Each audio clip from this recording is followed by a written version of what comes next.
Pengamat intelijen dan geopolitik Amir Hamzah mengeluarkan peringatan keras mengenai adanya gerakan jaringan internasional yang menurutnya terhubung dengan George Soros dan saat ini aktif bergerak di Indonesia. Ia menegaskan bahwa pola pergerakan jaringan tersebut mirip dengan yang terjadi di Eropa Timur, Amerika Latin hingga Asia Tengah. Pola yang sering berujung pada guncangan ekonomi dan perubahan arah politik suatu negara. Menurut Amir, operasi ini tidak bersifat terbuka, tapi bergerak secara halus melalui LSM, lembaga donor global, dan membentukkan opini publik. Ini disebutnya sebagai soft operation, di mana isu HAM lingkungan dan demokrasi digunakan sebagai pintu masuk untuk mempengaruhi stabilitas ekonomi khususnya moneter. Tujuannya sederhana, ketika moneter melemah, ruang gerak negara dalam menentukan arah geopolitik dan pengelolaan sumber daya alam ikut melemah. Amir menilai tekanan jaringan ini muncul sekarang karena pemerintah Prabowo sedang melakukan langkah besar menata ulang skema investasi asing, terutama investasi berbasis pinjaman. Menteri Keuangan Purbaya Yudi Sadewa bahkan sedang mereview proyek besar seperti kereta cepat dan pendanaan IKN.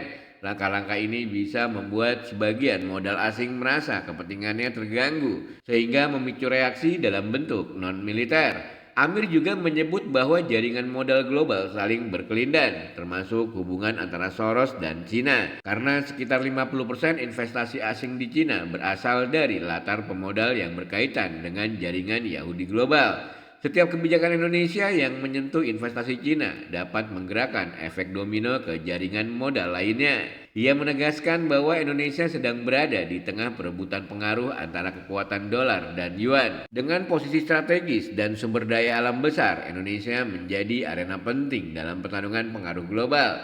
Ketika Indonesia bergerak menuju kemandirian ekonomi, ada pihak yang merasa arus geopolitiknya terganggu. Amir melihat tanda-tanda awal sudah tampak. Isu sosial tiba-tiba naik, demonstrasi lingkungan dengan motif melebar, narasi krisis direkayasa hingga gerakan digital yang terorganisasi. Polanya mirip proxy movement di banyak negara, mulai dari advokasi hak sipil, delegitimasi kebijakan, guncangan ekonomi hingga pelemahan nilai tukar. Ia menegaskan bahwa perang modern adalah perang hibrida tanpa senjata, tetapi melalui data, opini publik, dan pasar finansial. Untuk itu, Amir mendorong Indonesia memperkuat intelijen ekonomi, pengawasan lembaga donor, keamanan cyber, dan pengendalian aliran dana lintas batas. Menurutnya, kemandirian ekonomi yang sedang dibangun Presiden Prabowo harus diimbangi kesiapan menghadapi tekanan global yang tidak terlihat namun sangat nyata.